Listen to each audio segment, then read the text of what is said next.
Are we blessed? Yes! What can we say about this seminar?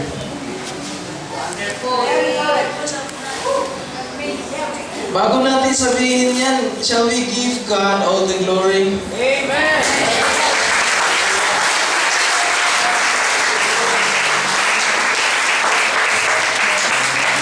The Lord is working.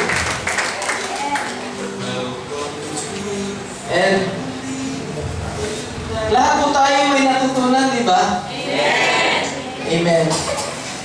Ngayon po, bulgar na po yung mga tactics si Satan at saka ng mga demons niya.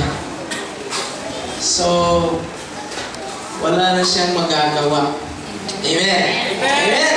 Amen! Now, ngayon po, maiiwasan na rin po natin magkaroon ng tinatawag na friendly fire casualties.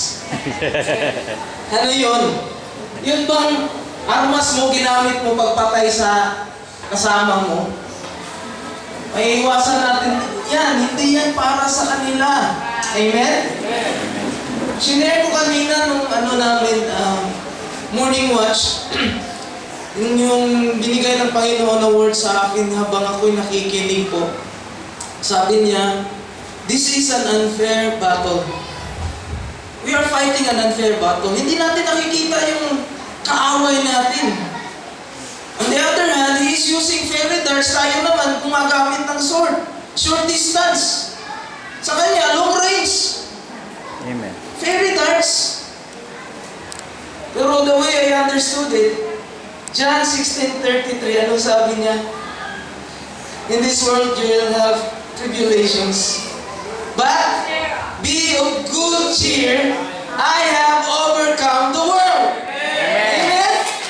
Na-refresh po tayo doon sa sinabi, the victory should continue in the church.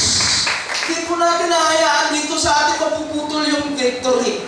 Pagpatuloy po natin yan. And above all, we understood the so-called spiritual authority. Hindi natin ma-maintain yan pag lumalaki yung ulo natin.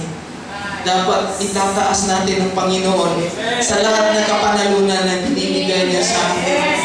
To God be the glory. Amen? And I would like to request the team, please, if you could come and we will pray for you.